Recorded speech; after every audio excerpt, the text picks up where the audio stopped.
करिए। हाँ जी। अखण्डमण्डलाकारं व्याप्तं येन चराचरं तत्पदं दर्शितं येन तस्मै श्रीगुरुवे नमः। ध्यानमूलं गुरुमूर्ति पूजामूलं गुरुपदं मन्त्रमूलं गुरुवाक्यं मोक्षमूलं गुरुकृपा। हरि ओम। बहुत अच्छा। 16वें अध्याय में भगवान दैवी संपत्ति और आसुरी संपत्ति दोनों को बता रहे हैं। जो साधक मुक्त होना चाहते हैं वो दैवी संपत्ति को अपनाए और आसुरी संपत्ति को छोड़े। इसी दृष्टि से भगवान ने पहले ही श्लोक से प्रारंभ कर दिया, जिसमें 3 दैवी संपत्तियां बताई हैं जो प्रमुख हैं, जिनके होने से शेष जो बचेंगी 23 दैवी संपत्ति, वो अपने में आहूत करना सरल पड़ेगा। कुल 26 दैवी संपत्तियां 3 श्लोकों के अंदर ही, प्रथम 3 श्लोकों के अंदर ही भगवान बताएंगे। तत्पश्चात सारे अध्याय में आसुरी संपत्ति का ही वर्णन करेंगे। तो कल हमने पहले श्लोक का वाचन भी कर लिया था, और जो 3 प्रधान दैवी संपत्तियां हैं, जिनको एक बार फिर दृष्टि डाल लेते हैं। अभयम यानी भय भी न रखना किसी से, किसी भी प्रकार का कोई भय हमारे अंदर न रहे, और दूसरे को भी भयभीत न करूं। दोनों तरीके से प्रयास करके अपने आप को अभय पद में रखना है।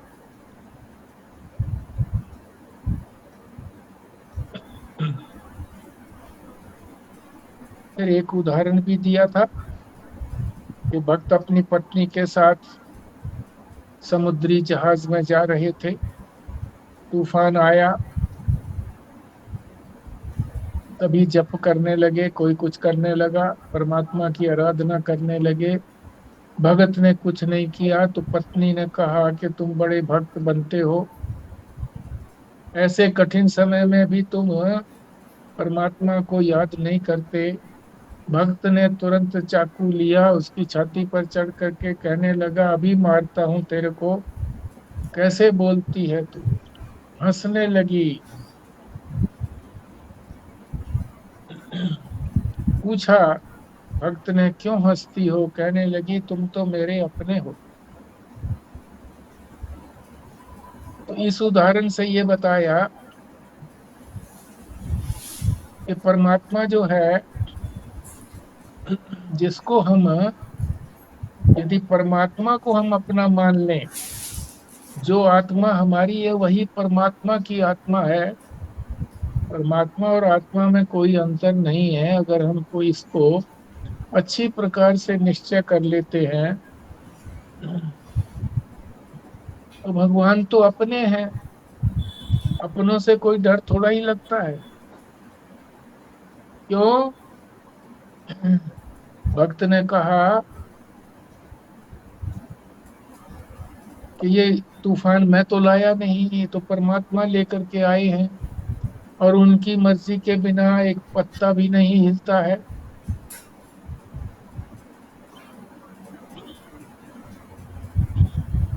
और वो परमात्मा हमारी भलाई के लिए करते हैं, हमारे हितैषी हैं। तो भयभीत होने का कोई तात्पर्य नहीं है। दूसरा जो है, दूसरे को भय न दे, इसके लिए सन्यासी का उदाहरण दिया कि जब वो संसार को छोड़ करके भगवा वस्त्र पहनता है तो उसका यही तात्पर्य है कि मैंने अब इस शरीर को भी अपना मानना छोड़ दिया, इसको भी मैंने अग्नि का रंग जो भगवा वस्त्र है वो पहन लिया है, अपना लिया है। अब कोई भी मेरा बड़े से बड़ा भी नुकसान कर दे, फिर भी मेरे मन में यही रहेगा कि परमेश्वर की इच्छा के बिना कुछ नहीं होता है। वही तो आत्म रूप से उसको प्रेरित कर रहा है। तो इसलिए उसको भी किस लिए भय दिखाना है? खुद भी भयभीत नहीं होना, दूसरे को भी भयभीत नहीं करना। और जो द्वैत बुद्धि रखते हैं कि मैं भी हूं और संसार भी है, या परमात्मा से अलग मैं हूं, जो ऐसी द्वैत बुद्धि रखते हैं वो एक उदाहरण भी देते हैं कि ऐसे अगर हम करेंगे तो बच्चे बिगड़ जाएंगे। और एक उदाहरण सर्प का भी दिया कि बच्चों को एक सर्प जो था गांव के पास ही, बच्चे जब भी आते थे वहां से गुजरते थे तो वो डराता था उनको। एक बार महात्मा गुजर रहे थे, उन्होंने देखा तो कहा कि तुम क्यों डराते हो, मत डराओ। तो महात्मा की आज्ञा मान करके उसने डराना बंद कर दिया। बच्चों ने उसको घायल कर दिया, सोचा कि अब ये कुछ नहीं करता, हमारे प्रति आता नहीं है, डराने के लिए भी नहीं आता है। महात्मा ने जब उसकी ये स्थिति देखी, दोबारा जब महात्मा उधर से गुजरे तो महात्मा ने कहा कि भाई, मैंने कोई तुमको फुफकारने के लिए तो मना नहीं किया था, काटने को ही तो मना किया था। तो ये भी दृष्टांत जो है वही देते हैं जो द्वैत दृष्टि रखते हैं। और यहाँ तो अद्वैत दृष्टि की बात चल रही है कि परमात्मा से अतिरिक्त मैं भी नहीं हूँ, या मैं ही हूँ और कोई भी नहीं है, अद्वैत दृष्टि। तो अद्वैत में जब कोई दूसरा होता नहीं है तो भय कैसे लगेगा? भय हमेशा दूसरे से ही लगता है।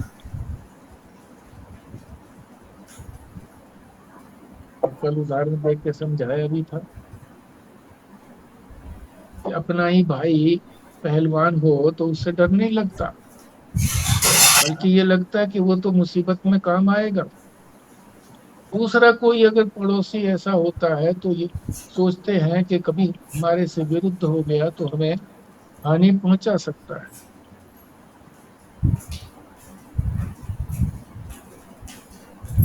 फिर न डरना और न डराना।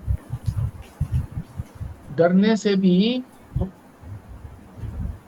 दुख तो होता ही है ना, डर करके भागते हैं, दुख होता है मन में। मैं चाहता नहीं था कि कोई मुझे डराए, फिर भी मुझे डर लग रहा है। और इसी तरह से दूसरे को डराने में भी दूसरे को दुख होता है। तो दूसरी दृष्टि ये बताई थी कि प्रारब्ध के कारण ही दुख सुख होता है। प्रारब्ध भोग जब होता है, पूर्व जन्मों के कर्मों का फल जब सुख देना होता है तो हमारे पुण्य कर्म आगे आकर के सुख देते हैं। और जब पाप कर्म सामने आते हैं तो हमें दुख होता है। तो प्रारब्ध भोग समझ करके भी दुख सुख को की चिंता नहीं करनी चाहिए, ये भी साधक के लिए बताया। तो ये पहला साधन था जिसको दैवी संपत्ति कहा है, अभयम। दूसरा साधन सत्व संशुद्धि, यानी दूसरी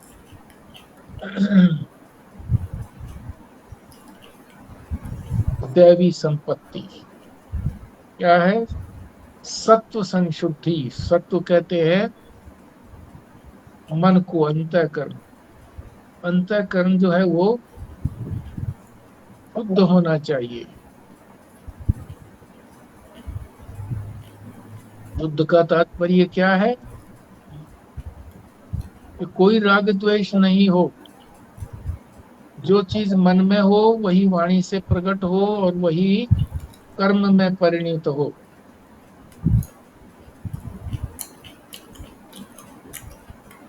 मनस्य एकम, वचस्य एकम, कर्मण्य एकम। मन में जो हो वही वाणी में और वही कर्मों में उतरे। ये भी हमने कल कर लिया था। आज हम तीसरी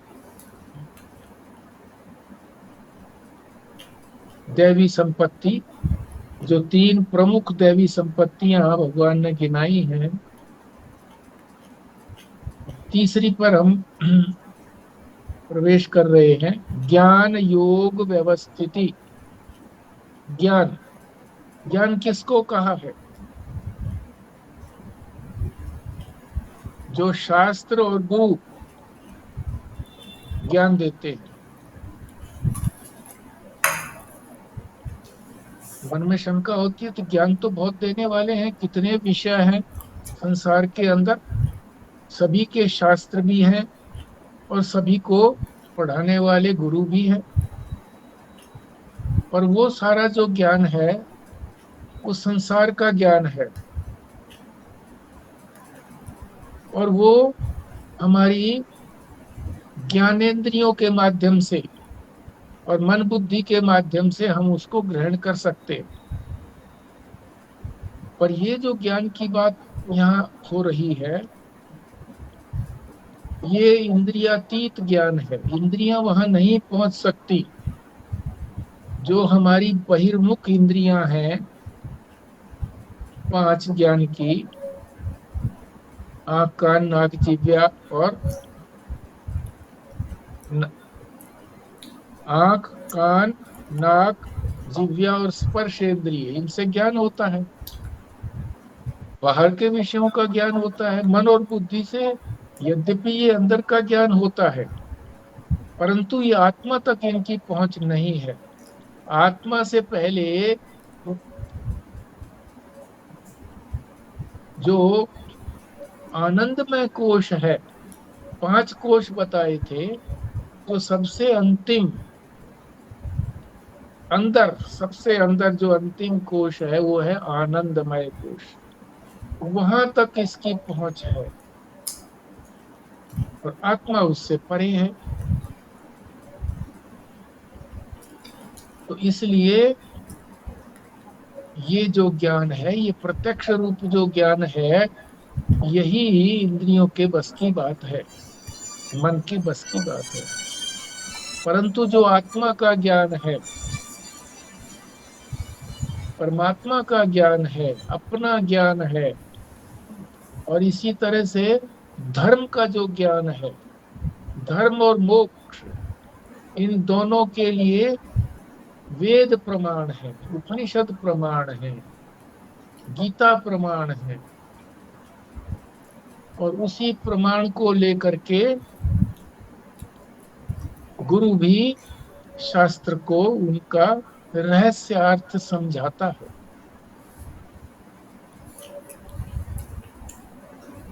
उदाहरण दे करके समझाते हैं कि शास्त्र का महत्व तो संसार में भी है। जो संसार के शास्त्र हैं उनका महत्व संसार में भी है, कैसे है? शास्त्र ने कहा है, भूगोल शास्त्र ने, कि पृथ्वी घूमती है और सूर्य जो है उसकी अपेक्षा से स्थिर है, उसको घूमता हुआ लगता नहीं है।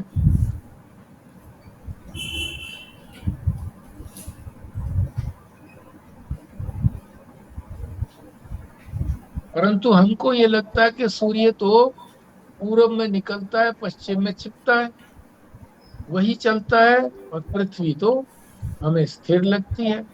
अगर स्थिर ना हो, घूमे, तो हम गिर पड़े। लगता है ऐसे है, पर शास्त्र तो इसके विपरीत बात कहता है, और उस बात को हम मानते भी हैं।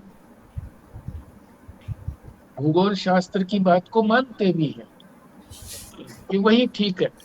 चाहे हमें दिखता रहे कि सूर्य घूम रहा है, पर वास्तव में सूर्य जो है वो अपेक्षाकृत पृथ्वी के नहीं घूमता, बहुत कम घूमता है। इसी तरह से दूसरा उदाहरण भी देते हैं, गंगा जी के अंदर नाव के अंदर हम यात्रा कर रहे हैं, तो आसपास जो किनारे पर पेड़ हैं और किनारे पर जो मकान भी हैं,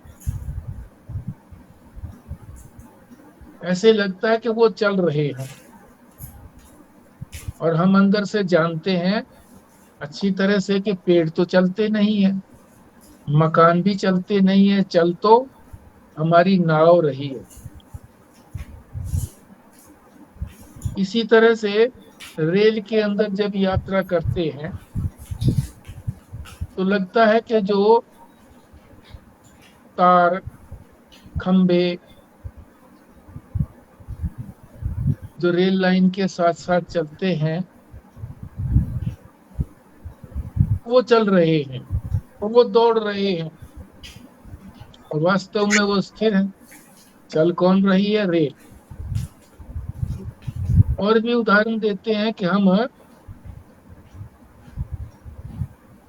बॉम्बे से चले दिल्ली पहुंचे, तो हम कहते हैं दिल्ली आ गई।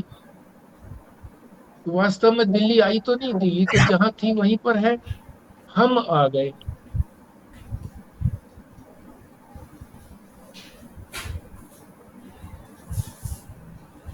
तो इसका क्या निष्कर्ष निकाला कि जो भी प्रत्यक्ष के विषय है, ये सारी हमें प्रतीतियां हो रही है ना, पेड़ों के चलने की, खंभों के दौड़ने की, सूर्य के चलने की, ये सारी हमको प्रतीतियां हो रही हैं प्रत्यक्ष में। और वो जो है परमात्मा, आत्मा या धर्म का जो विषय है, वो तो हमारे इंद्रियातीत है। यहाँ तो इंद्रियों में भी हमको कंफ्यूजन हो जाता है कि वास्तव में शास्त्र इनके शास्त्र या हमारा अनुभव तो ये कहता है कि ये नहीं चलते हैं, पर हमको प्रतीत होते हैं चलते हुए। तो हमको शास्त्र की बात ही जब यहाँ संसार में माननी होती है, प्रत्येक विषय का अलग अलग शास्त्र होता है। तो परमात्मा जो है, या आत्मा जो है, जो हमारा स्वरूप है, और जो धर्म धर्म की बात है, धर्म को भी हम अपनी बुद्धि से नहीं जान सकते, अपनी इंद्रियों से नहीं जान सकते। वो भी कैसे जाना जाता है? वेद के अनुसार, शास्त्र के अनुसार। तो इसीलिए कहा है कि वास्तविकता को देखने के लिए, असलियत क्या है, शास्त्रीय संस्कारों को हमें दृढ़ करना चाहिए। जो वेद कहते हैं, जो शास्त्र, उपनिषद कहते हैं, गीता कहती है, रामायण कहते हैं, भागवत कहती है, पुराण कहते हैं, उनके संस्कार हमारे बुद्धि में अगर दृढ़ होते हैं तो हम उस वस्तु को जान सकते हैं। वो वस्तु हमारे, हम उसका परोक्ष कर सकते हैं। जान तो फिर भी नहीं सकते उसको, अपरोक्ष कर सकते हैं, मैं रूप से हो सकता है। आत्मा भी इसी तरह से ही है। आत्मा को शास्त्र क्या कहता है कि आत्मा अचल है, चलती नहीं है, यानी उसमें कोई क्रिया नहीं है। क्रिया कैसे होगी? जब सर्वत्र आत्मा व्याप्त है, ठसाठस व्याप्त है, तो चलेगी कहाँ? जब कोई स्थान ही नहीं है, रिक्त स्थान ही नहीं है, तो चलेगी नहीं। तो इसको कैसे जानेंगे? शास्त्र कहता है कि इसको मैं के द्वारा जानेंगे। मैं आत्मा, वैसे नहीं जान सकते उसको, मैं रूप से जान पाएंगे। और हमें अनुभव जो होता है वो विपरीत अनुभव होता है। कैसे? बार बार हम चलते हैं तो हमें ये लगता है कि मैं गया।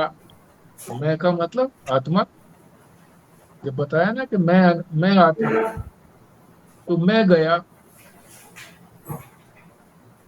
खाना खाते हैं, खाता मुंह है, मैंने खाया, जबकि आत्मा नहीं खाती है, आत्मा तो तृप्त है। मैं आया, तो जैसे गया नहीं मैं, आत्मा तो गई नहीं, इसी तरह से आत्मा आई भी नहीं। आना जाना आत्मा का नहीं है, ये आवागमन जो है ये तो अनात्मा का है। तो यहाँ बड़ी साधना बताई जा रही है। इस साधना को नित्य प्रति कर सकते हैं, हर समय कर सकते हैं। बैठे हैं तो हम सोचते हैं मैं बैठा हूं, वास्तविकता क्या है? शरीर बैठा है। लेटा हूं तो शरीर लेटा है, मैं थोड़ी लेटा हूं। आत्मा कोई बैठती है नहीं, बैठती है ना लेटती है, क्योंकि उसके कोई अंग नहीं है। हमारे तो अंग हैं।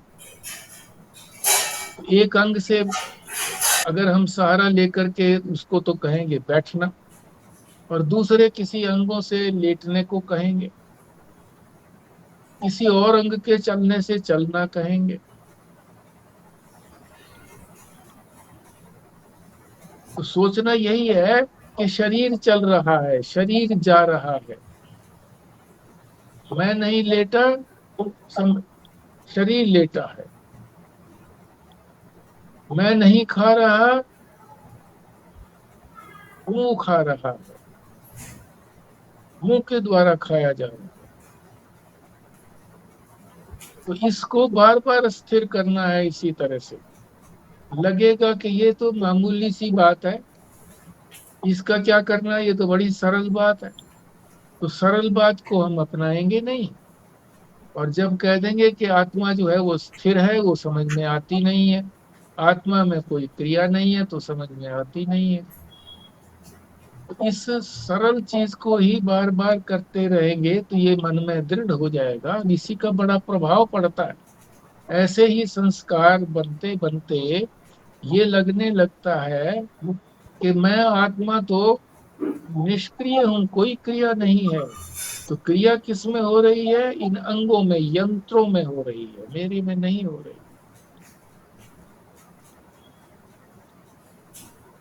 इसी तरह से हम अपने आप को कर्ता भोक्ता जानते हैं कि मैं करता हूं,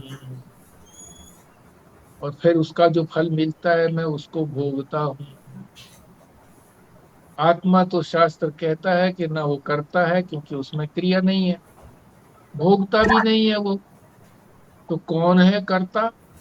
करने वाले तो कर्मेंद्रियां हैं, प्राण हैं, ये यंत्र कर रहे हैं। भोगता कौन है फिर?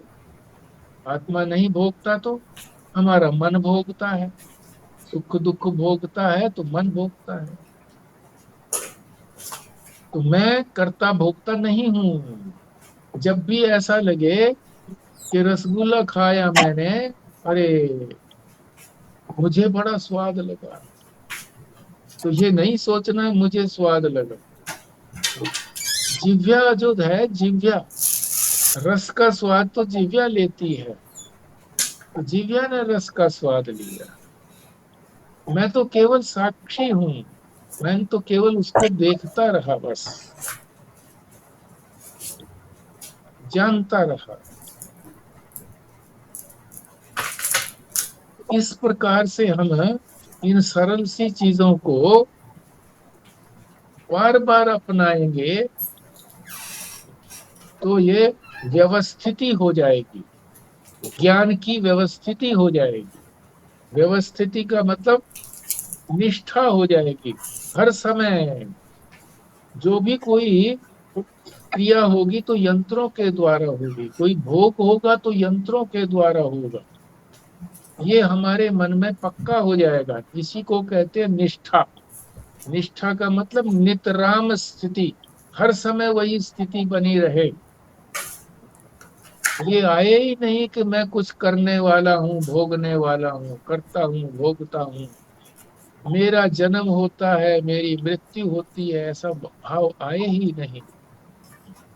क्योंकि मैंने अपने जन्म को कभी देखा नहीं। देखा तो नर्सों ने देखा है, मैंने नहीं देखा। मृत्यु भी मैंने नहीं अपनी देखी, औरों की मृत्यु देखी है। अपना अनुभव तो है नहीं, दूसरों के अनुभव से अनुमान करते हैं कि मैं मरता हूं और मैं जन्मता हूं, दूसरों के अनुभव से। तो बार बार जब इस बात को सोचेंगे तो हमारा ये भी दृढ़ हो जाएगा कि मैं कभी मरता, कभी जन्मता मरता नहीं हूं।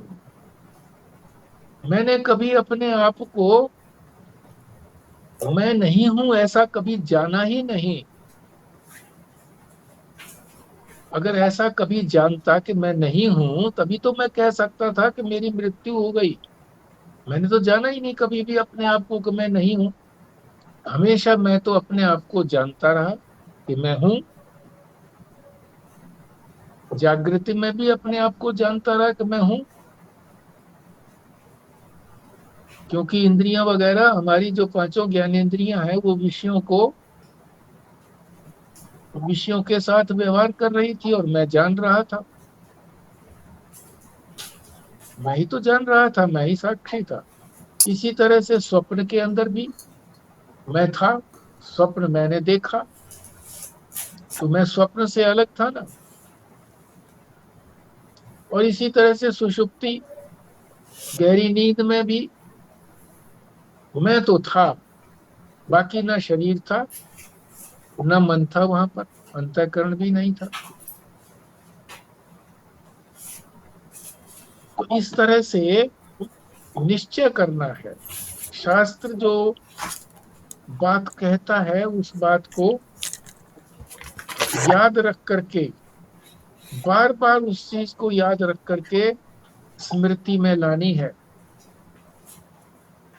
निश्चय करना है। और वो निश्चय हर समय बना रहे। इसके लिए क्या करना पड़ेगा? तत्पर होना पड़ेगा। व्यवहार का कोई काम हुआ, फटाफट किया और फिर लग गए इसी चीज में। लगता है इससे क्या होगा? शास्त्र कह रहा है कि बहुत बड़ी बात है ये, तो मानना चाहिए ना। शास्त्र में श्रद्धा रखें, सदगुरु भी कह रहे हैं, समर्थन कर रहे हैं, कैसे ही होगा।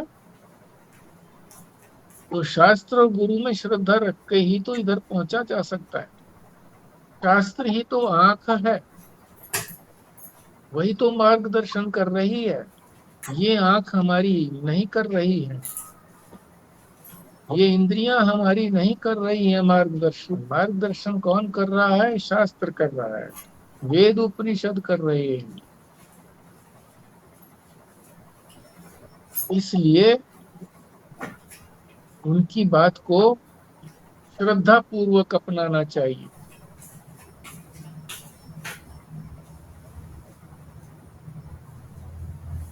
आगे शब्द आता है इसमें, ज्ञान की बात तो हो गई। एक जो भी ज्ञान शास्त्र और गुरु देते हैं वही सत्य ज्ञान है। बाकी तो ये सारा ज्ञान जो है वृथा है, केवल व्यवहार मात्र के लिए है, समय कुछ समय के लिए है। और जो वास्तविक ज्ञान मेरा स्वरूप है वो तो सर्वकालिक है, हर समय बना रहेगा। वो तो मेरा स्वरूप है, उसके लिए तो कोई प्रयत्न भी नहीं करेगा, करना पड़ेगा, स्वाभाविक है। और ये तो प्रयत्न करना पड़ता है इसके लिए। ज्ञान किया संसार का, फिर उसको बार बार दोहराना भी पड़ता है कि नहीं तो भूल जाएगा। और भूलने के बाद फिर अपने आप याद करने की सामर्थ्य भी नहीं है, वो भी परमात्मा ही देते हैं। तो जो सब कुछ परमात्मा के ही अधीन है, तो हम परमात्मा की वाणी को, जो शास्त्र में है, सदगुरु उसको समझा रहे हैं, उसमें श्रद्धा रख करके, सम्मान करके, ज्ञान का सम्मान करना चाहिए। अगला शब्द है ज्ञान की, तो बात हो गई। अब योग और व्यवस्थिति अलग अलग करके समझेंगे। योग, योग माने एकाग्र, एकाग्र होकर, एकाग्रता। ये जब अभ्यास करें तो एकाग्र होकर के अभ्यास करें, बार बार अभ्यास करें। किस चीज का? ज्ञान का। यही जो सुना है ज्ञान, सदगुरु से सुना है, शास्त्र का ज्ञान सुना है, इसी का अभ्यास करें बार बार, तभी ये अपना बनेगा। अभी तो ये पराया है, पराक है। पराक माने दूर, प्रत्यक बनाना है इसको, मैं रूप से बनाना है इस ज्ञान को।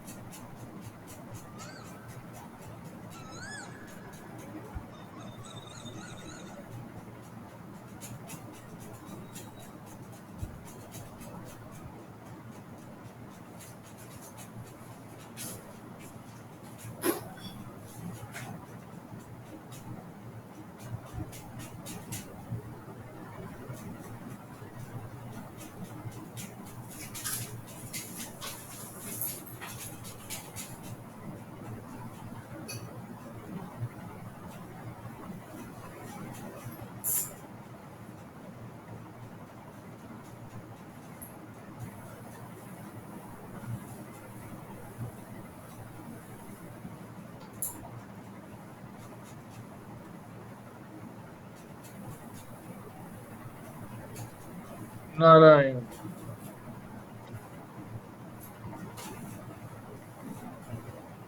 ज्ञान की व्यवस्थिति की बात आ रही है। व्यवस्थिति का मतलब एकाग्र होकर के उसी में स्थिर रहना।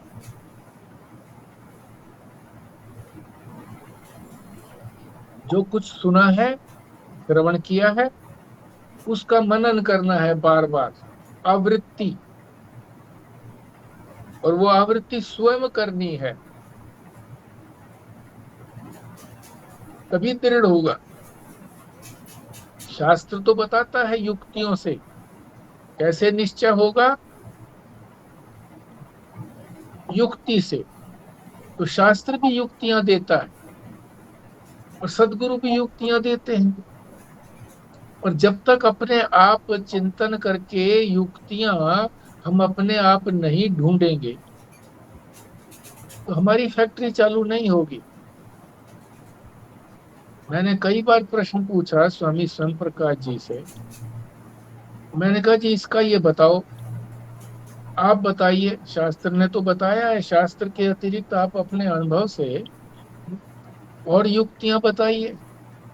वो युक्तियां बताते थे और मेरा कथन यही रहता था कि आप बता देते हो, मेरी तो फैक्ट्री चालू नहीं हुई अभी। अपनी फैक्ट्री चालू करनी है, अपनी युक्तियां ढूंढनी है कि कैसे इस चीज को दृढ़ करें, उसके अनुकूल चिंतन करें कि ऐसा कैसे हो सकता है। तो फिर सोचें, ऐसा ऐसे ही इस तरीके से हो सकता है, ऐसे इस तरीके से हो सकता है। गुरु ने तो सुना दिया, हमने उसका मनन करना है। और मनन से निश्चय होता है, युक्ति से निश्चय होता है। शास्त्र की युक्तियों से भी हमारे पर प्रभाव पड़ता है कि हाँ, ऐसा दे रखा है। सदगुरु जब युक्तियां देते हैं तो भी समझ में आता है। और अपने आप भी युक्तियां बनानी चाहिए। एक युक्ति से काम नहीं चलेगा, कई युक्तियों से, कई तर्क उसके समर्थन में तर्क दें। जो बात बताई गई है उसके समर्थन में तर्क दें, उसके विरुद्ध तर्क नहीं देना, वो तो कुतर्क हो जाएगा। युक्ति और तर्क में कोई अंतर नहीं है, पर युक्ति तभी होती है जब उसको अनुकूलता से किया जाए। अनुकूल जो बात समझी है उसी को दृढ़ करने के लिए उसके अनुकूल, उसके अनुसार कि हाँ ऐसा ही है, इस तरीके से भी ऐसा है, इस तरीके से भी ऐसा है, तब निश्चय होता है। फिर निश्चय होने के बाद एकाग्रता पूर्वक उसमें स्थिर होना है।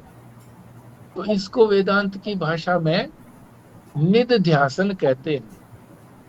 परमात्मा के स्वरूप का, अपने स्वरूप का जो हमने निश्चय कर लिया कि हमारा स्वरूप जो है सतचित और आनंद है, अनंत है, प्रत्यक है, पूर्ण है, ऐसा हमने निश्चय कर लिया। कोई क्रिया नहीं है उसमें, कोई दुख नहीं है उसमें। जब ऐसा हमने निश्चय कर लिया तो उसी निश्चय के अंदर बैठना, उसी निश्चय के अंदर बैठने को कहते हैं निधिध्यासन। निधिध्यासन और ध्यान में पहले भी अंतर बताया गया है, और अखंडानंद जी ने भी अंतर बताया है कि ध्यान होता है किसी दूसरी वस्तु का, उसमें एकाग्रता करनी होती है। इसमें तो अपने ही स्वरूप को अंदर बैठना है। ध्यान के अंदर अभी निश्चय नहीं हुआ है, जो ध्यान की बात है अभी निश्चय नहीं हुआ है। यहाँ तो निश्चय हो गया, तत्व का निश्चय हो गया, उस तत्व के निश्चय में बैठना है।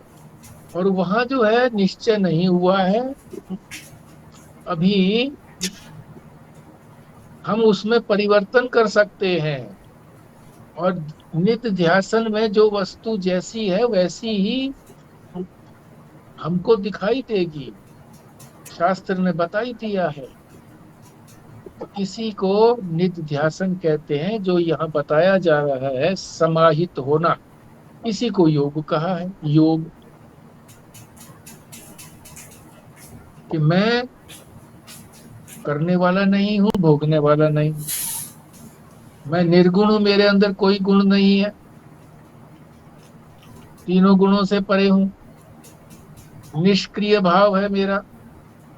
बार बार इसी चीज को हमने एकाग्रता पूर्वक उसी में स्थिर बैठना है। जब डिगने लगे उससे कि नहीं, कभी ऐसी मन में आए नहीं मैं तो करने वाला हूं, मेरे किए बिना कैसे होगा, तो फिर शास्त्र का श्रवण करें कि शास्त्र ने क्या कहा है। याद करें शास्त्र को कि शास्त्र ने तो नहीं कहा है ऐसा, सदगुरु ने भी नहीं कहा है। फिर प्रयास करके फिर बैठे, बात तो सदगुरु ठीक कर रहे हैं, शास्त्र भी ठीक कह रहा है, युक्तियों से मैंने दृढ़ निश्चय भी किया है, तो फिर बैठो, फिर युक्तियों से उसको निश्चय करके फिर बैठो, फिर डिगने लगे तो फिर बैठो। इसी को योग व्यवस्थिति कहते हैं। एकाग्र होकर के उसके अंदर व्यवस्थित रहना, उसी के अंदर स्थित रहना, स्थिर रहना। तो यहाँ बार बार बताया महाराज जी ने, वहां से चित्त को चलने न दो। चित्त कहीं और जाता है तो चलने मत दो, उधर जाने मत दो। अरे मन जा रहा है, मन के साथ नहीं हूं मैं, मन मेरे अधीन है। चेतन जब होगा तो मन जाएगा, मैं जब उसका साथ नहीं दूंगा तो कैसे जाएगा। जैसे मन अगर इंद्रिय का साथ नहीं देता तो इंद्रियां भी बाहर नहीं जाती।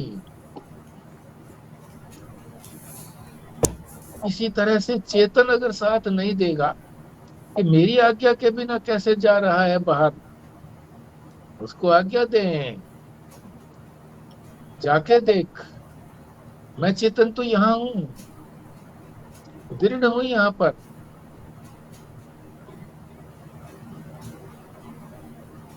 तभी जो है ये योग व्यवस्थिति संभव होगी।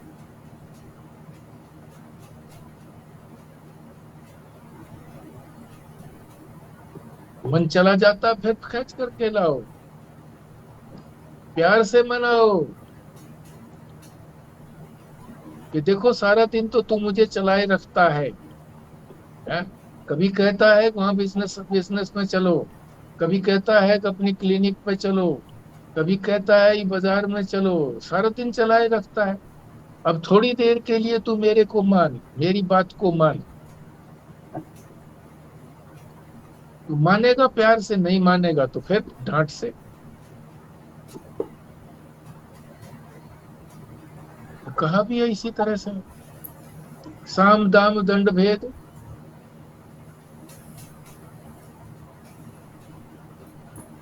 किसी तरह का उसको लालच देगी, इतना मेरा मान तू यहाँ पर, फिर तू जहां कहेगा चलूंगा मैं। दंड का भी भय दिखाएं, भेद का भी भय दिखाएं। भेद, भेद क्या करना है, तो मैं तेरा साथ नहीं दूंगा, मेरे बिना तू कैसे जाएगा।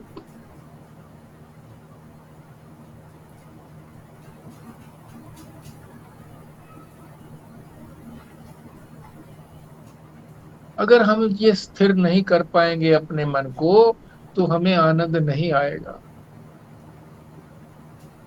स्थिर होने पर, इस प्रकार का भाव जब व्यवस्थित हो जाता है, स्थिर हो जाता है, तो फिर आनंद आता है। मन जहां एकाग्र हुआ, आनंद आने लगा।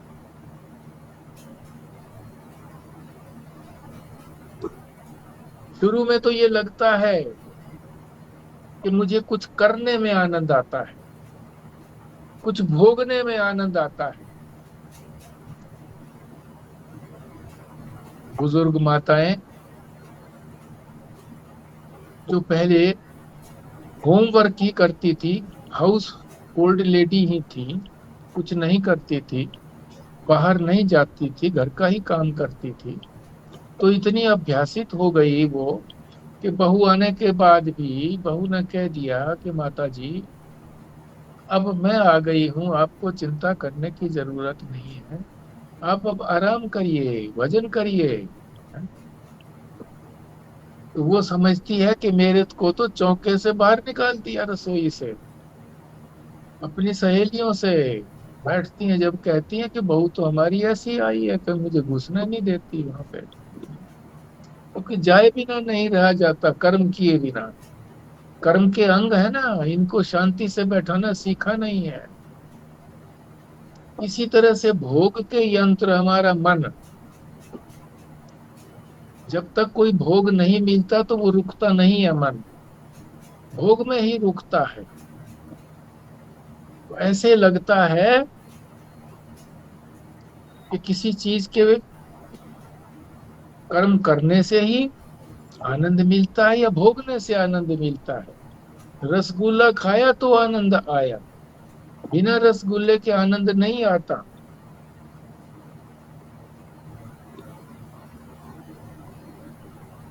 अगर हम ये इस एक कर्तृत्व और एक अभोक्तृत्व भाव में स्थिर हो गए कि ना मैं आत्मा कुछ करती है न भोगती है, मैं आत्मा ही हूं तो मैं कुछ करता नहीं हूं, भोगता नहीं हूं, ऐसा अगर हमने निश्चय करके बैठे तो ऐसा लगेगा कि हमारा जीवन तो शुष्क हो गया, खुश्क हो गया, कोई आनंद रहा ही नहीं। यही तो इल्जाम वेदांत पर लगाते हैं कि ज्ञान मार्गी जो है वो हमेशा शुष्क रहते हैं। पर ये आनंद से पूर्व की अवस्था है शुष्कपना। जो ज्ञान में प्रवेश करता है वो ये समझ भी लेता है कि ये शुष्कपना जो है यही आनंद की, परम आनंद में हमें लेकर के जाएगा। प्रारंभ में शुष्कपना लगता है, पर जब बार बार अभ्यास करते हैं इस शुष्कपने का ख्याल नहीं करते, आनंद आने लगता है। और बताया भी है कि जब रसगुल्ले के लिए हम प्रयत्न करते हैं कि रसगुल्ला मिले, हाँ, तो किसी को बोलते हैं, अरे भाई वहां कलकत्ते में बाग बाजार में जाओ, रसगुल्ला बढ़िया मिलता है, तुम वहां जा ही रहे हो तो हमारे लिए भी एक डब्बा ले आना। तो जब तक उसकी प्रतीक्षा रहती है कोई आनंद नहीं आता। फिर आ गया, फिर उसको जिव्या पर रखा, जब भोग आया, भोग समाप्ति पर या क्रिया की समाप्ति पर आनंद आता है। जब भोग पूरा हो गया, भोग लिया, जब तक वो जिह्वा पर नहीं आया था तो कष्ट ही था, इच्छा ही थी कि आए, आ गया, अब उसे खाएं। पर जब उसको जिह्वा पर रख लिया तो वो इच्छा की पूर्ति हो गई, इच्छा नहीं रही। इच्छा के न रहने से हमको सुख हुआ है, इच्छा की पूर्ति से सुख नहीं हुआ। इच्छा नहीं रही तब सुख हुआ है। और जो आपने आपने बताया था कि इच्छा की निवृत्ति, तो हम्म, आवृत्ति में सुख नहीं है, निवृत्ति में सुख है। बिल्कुल ठीक बात है, निवृत्ति में सुख है। और एक बार मनीषा नंद जी ने भी बताया था कि हमारा एक इच्छा पूरी होती है, हम क्यों दुखी रहते हैं हमेशा। जैसे ही इच्छा की निवृत्ति हुई, अभी हमने उस सुख को भोगा भी नहीं और हमारी दूसरी इच्छा आ गई और हम फिर से परेशान हो गए, फिर हम उसको पूरा करने में लग जाते हैं, और ऐसे करके अनंत इच्छाएं चलती जाती हैं और हम हमेशा दुखी ही रहते हैं। ठीक बात है। रसगुल्ला खाया, इच्छा की निवृत्ति हुई, फिर दूसरी इच्छा होगी नमकीन खाओ, दाल मोठ खाओ। रसगुल्ले खराब ना हो जाए भाई, एक दो और खा लो, खत्म करो। तो इच्छाओं का कोई अंत नहीं है। तो इच्छा निवृत्ति ही सबसे बड़ा तप है कि इच्छा हो ही ना। अब कल ही शायद भारद्वाज साहब ने कहा था कि परमात्मा की इच्छा भी ना करें क्या, कामना ना करें। कामना इच्छा तो एक ही बात हुई ना। तो कामना तो परमात्मा की कामना जो है वो तो सारी कामनाओं को के पेट फाड़ देती है, कोई और कामना बचती ही नहीं है। परमात्मा की कामना हुई तो अखंडानंद जी ने कहा है कि वो तो कामना का पेट ही फाड़ देती है। परमात्मा की कामना संसार की कामनाओं की तरह से नहीं है कि एक कामना हुई, फिर दूसरी हो गई, तीसरी हो गई, और फिर पहले वाली फिर हो गई। तो ज्ञान स्वरूपानंद पंजाबी महात्मा कहते थे, तुसी बर्फी खाधी, एक बर्फी खाधी, बस ठीक है, आपने देख लिया, स्वाद देख लिया, और क्यों खांदे हो। फिर 2 दिन के बाद फिर बर्फी खाने का मन हो गया, तो पूर्ति नहीं होती है इच्छा की। एक बार भोग करके देख लो कैसा है, संसार के भोगों को एक बार भोग करके देख लो। सोचते हैं अब की बार तो आनंद नहीं आया, अगली बार देखते हैं फिर आनंद आएगा। बस इसी आशा में सारी उम्र निकाल देते हैं। इससे आनंद नहीं आया, इससे आनंद आएगा। एक लड़के ने सुख नहीं दिया, दूसरा लड़का सुख देगा, तीसरा देगा। दूसरों से सुख की, अन्य से सुख की आशा रखते हैं। जो अपना स्वरूप हमारा सुख है, आनंद रूप है, उसको जानने की ओर बढ़ेंगे तो किसी का आश्रय नहीं रहेगा। निराश्रय जीवन व्यतीत करें, निराश्रय।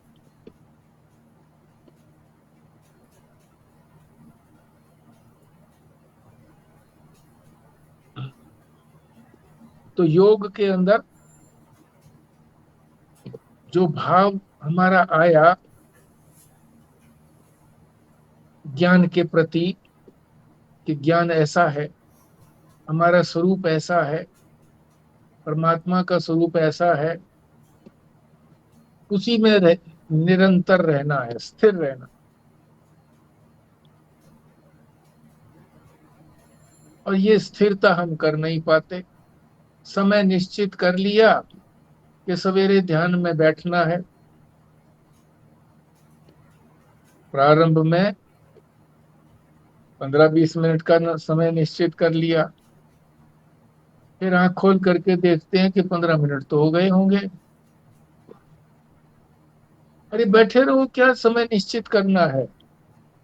सारे संसार का समय निश्चित करके क्या उससे खट लिया, कुछ प्राप्त कर लिया?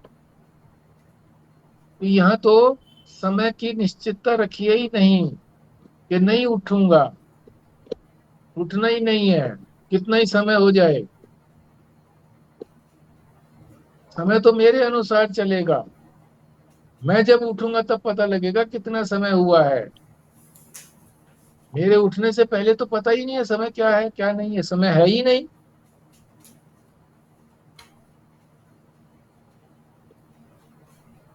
तो इसी भाव में निरंतर रहना है।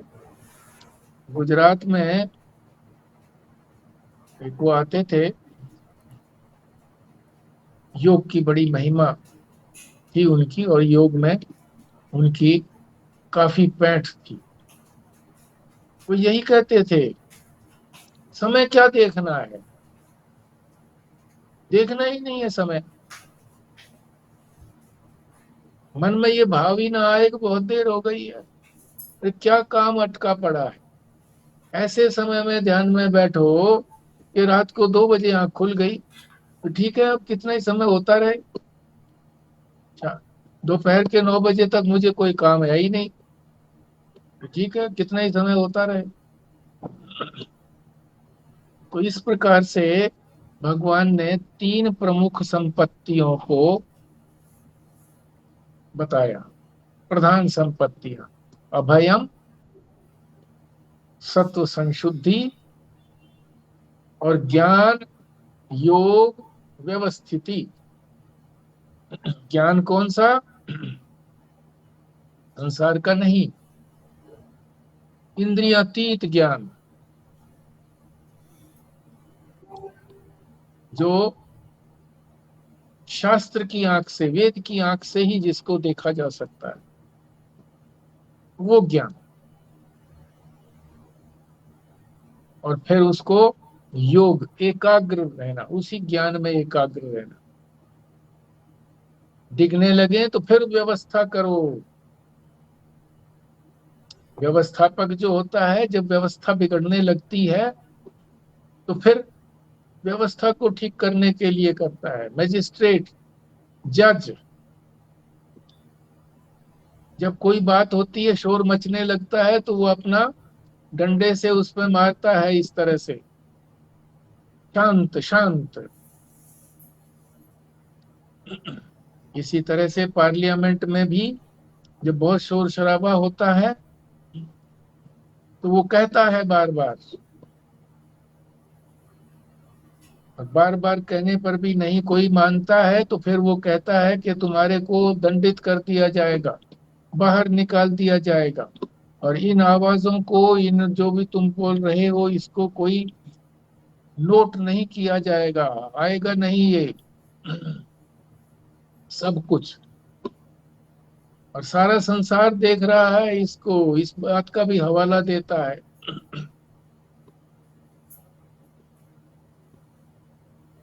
तो अभयम सत्व संशुद्धि ज्ञान योग व्यवस्थिति, ऐसा ज्ञान। फिर उसको एकाग्र करना योग में, फिर उसी में बने रहना, इसको व्यवस्था कहा। तो ये हमारा तीन जो प्रधान संपत्तियां बताई हैं, इनके होने पर दूसरी संपत्तियां सरल हैं, अपने आप आ जाएंगी, थोड़े प्रयत्न से ही आ जाएंगी।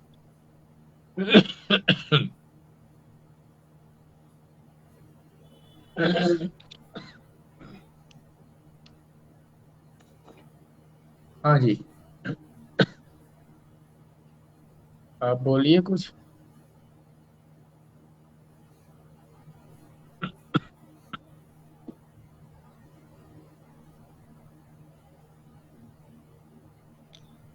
व्यास जी, जो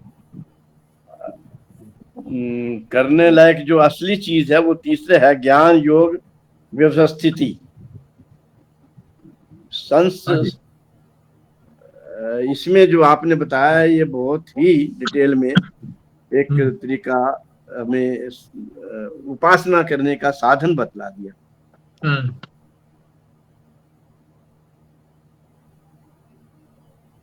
छोटी छोटी साधनाओं से प्रारंभ करके, छोटी छोटी साधनाएं तो व्यवहार के अंदर भी कर सकते हैं, उनको भी छोटी छोटी चीज न समझें, उन्हीं से संबल बढ़ता है। और फिर ये जो ध्यान की बात है, एकाग्र मन करके, इसके लिए समय निश्चित करके, प्रातः काल का समय निश्चित करना ही उपयुक्त रहता है। अनडिस्टर्ब टाइम होता है वो।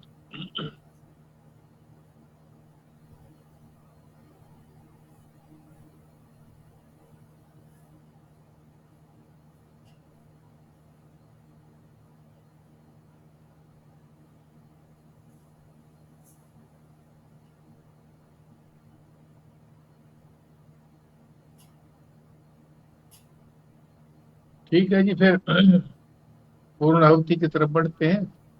पराशर जी, पूर्णाहुति करिए।